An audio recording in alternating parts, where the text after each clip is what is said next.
Has any other question that we had? We had the khutbah.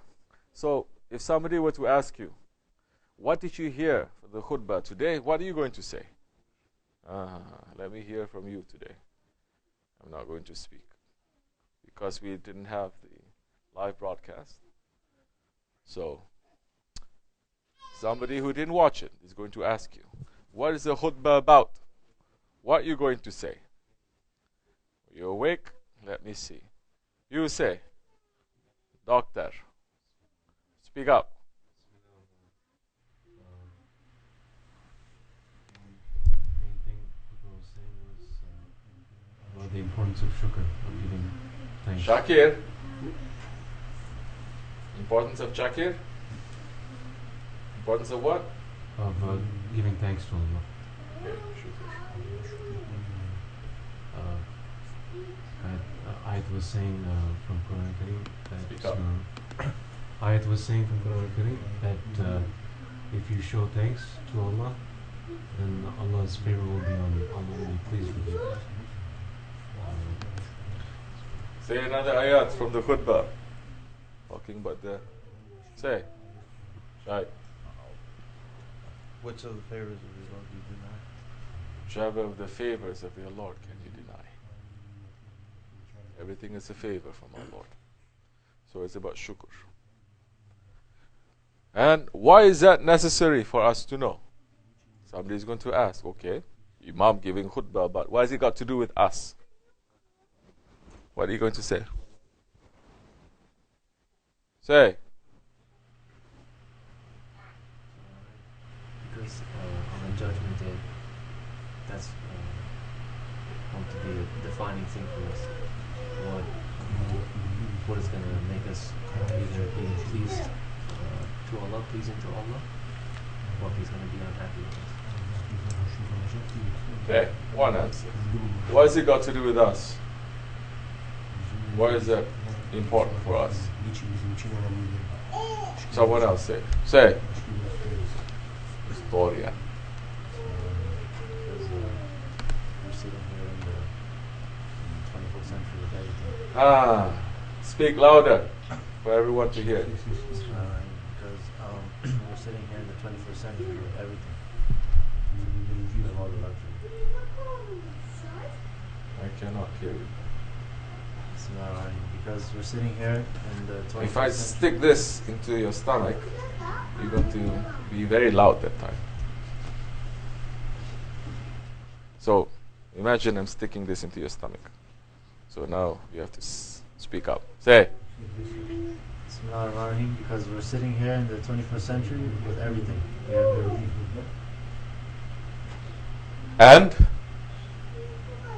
we'll be asked about all of this that we have. no, turn this up. No. Not complete. Say. You said we have all these favors we have, and we're not being thankful for it. Isn't that the whole point? The khutbah is saying we have to give thankful.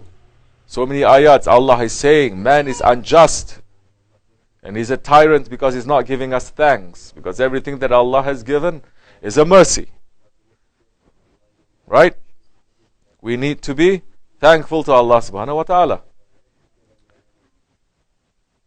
Now, why is it necessary for us? Because the khutbah, Bismillahir, Rahmaanir. The khutbah, Jummah, the Imam has to speak something that is going to give benefit to the Jamaat. Meaning the Imam has to know the Jamaat. Imam has to know what the Jamaat needs, what he needs to hear. Not need to hear as in praising. Meaning he's going to look, these are the things that the Jamaat, the community, they're going to the wrong direction, and he is there to warn them if they're going on the wrong direction. If they're on the right direction, to give them the good news. This is a sunnat. Seeing something that is good, he's going to enjoin. He's going to agree, he's going to promote, he's going to support those who are doing good. If he sees the Jamaat going wrong direction, doing something evil, he's going to stand up, say, this is forbidden. Don't do this evil thing. The Jummah khutbah is not a platform for the Imam who is representing Holy Prophet ﷺ at that time. And if the Imams, they understand the burden of carrying the khutbah and being the Imam for the Jummah, they're going to run away from it, because they're going to be questioned very heavily on the judgment day. Allah is going to say, the words that you're saying to them, are you applying it to your own self? And they're going to be dragged in chains. The Imams standing there, it is not to talk about dreams or visions. It is not to collect money as for zakat. It is not to talk about things that have no connection to the direct community that you are living there. Talk about philosophy.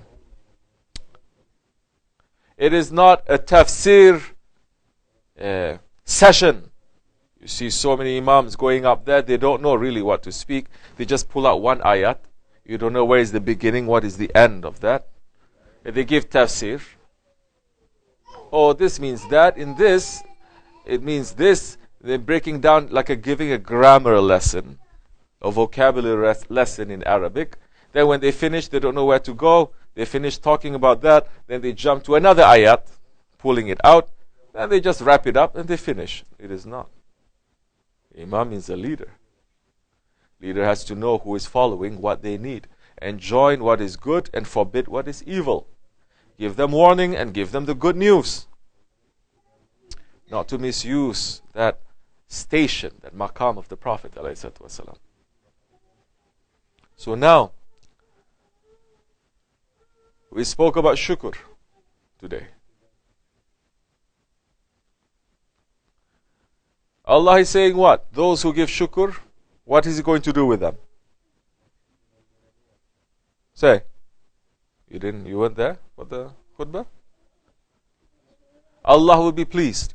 And if Allah is pleased with a group of people, are you going to see them angry, sad, fighting with each other, envious, losing their heads, being in ghaflat? Are you going to see that? If Allah is happy with them, what are you going to see? That they have peace. They love each other for Allah's sake. They are patient. Now, let me ask you, are we seeing that in the majority of the people? The Muslims in this century here in this world? That they're loving each other, they have peace, they're running away from the dunya and serving their Lord? No. We see more upset, more angry they are. Why is that? Now we come to the main point. Why is that? Because they're not giving shukr. We are not giving shukr. So religion is not just going up and down. Fasting, going to Hajj, all this. If you're doing it and you're not understanding, then it becomes just an empty ritual. It just becomes an empty ritual. It has no meaning then. Which is why tariqat is concentrating on the real root reason, the real meaning. How to be pleased with Allah, how to make Allah to be pleased with us. And if you are giving thanks to your Lord, He will be pleased with you. And if He is pleased with you, nothing in this world that can give you, not this world, 18,000 worlds giving you anything, you are not going to be pleased with it. You say, I don't want it. Not just this world, because there's so many who are saying also, oh, I'm not looking for this world. But the other worlds give them just a little bit, just not even giving them anything, just to show a little bit of a vision. They go crazy, they get drunk. No, not this world. Thousands of worlds, thousands of other levels giving you. You're going to say, Hasbunallah ni'mal wakil. My Lord is enough for me. isn't it? It takes someone very strong to be able to do that. You need to be trained in that strength. The tariqat and the shaykhs, they're training you with that. So to give shukr, it is important, because especially in these days, people don't give shukr. Majority, they're not giving shukr. They are always complaining. They have the best of everything. They have the luxurious life. The Shaykh Effendi is saying, the luxury of the 21st century Muslims, people, that even the Firauns, the Nimruds, and the kings and the sultans, they didn't have. The sultans did not have the luxury that when they want to have light, they just lift a finger like this and light came on. The sultans did not have the luxury that whenever they have to have hot water, they just turn on the faucet, hot water is going to come. People now, they have everything. Everyone's kitchen becomes a supermarket. The refrigerator is a supermarket, isn't it? Here specifically, we're talking about people living in America and Western countries, those who have all these. We're not touching those ones who don't have it. The medicine cabinet is a pharmacy. Their shelves is a library. They have everything. But you see, they are the most miserable people, because they're not giving shukr. Giving shukr too is not just to sit and say shukr, shukr, shukr, shukr, shukr, alhamdulillah, shukr, alhamdulillah. It's a start, but it is not that. To give thanks to Allah is to be happy with Allah for what you have and what you don't have. To be happy with Allah, not to be complaining. These days, everyone complains. From the young to the old, men's to women's, rich to poor, they complain. Always complaining. They have, they complain. They don't have, they complain.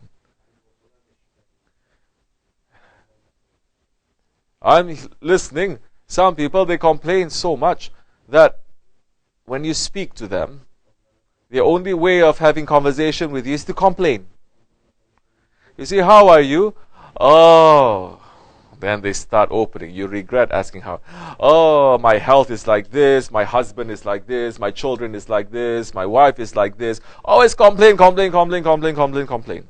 Putting more and more heavy burden, isn't it? Believers should not. Believers should not complain. Leave it. Believers should say shukr, alhamdulillah, for the good and the bad. And we are not being tested in these times. So many of us, we're not. Be careful, because we will be. Shaykh Effendi had said, especially in first world countries, so-called first world countries, in America, we're going to be tested. You're going to be tested with hunger, because there's so much waste that is happening. If you are not wasteful, when that test comes, it will not be so heavy for you. It doesn't stop there. You cannot be wasteful. You must learn how to share. That is another thing, that we have lost the ability to do that. They share their burdens. They share their complaining. But they don't share the good news. And they don't share what they have. Forget about what they love. They don't share.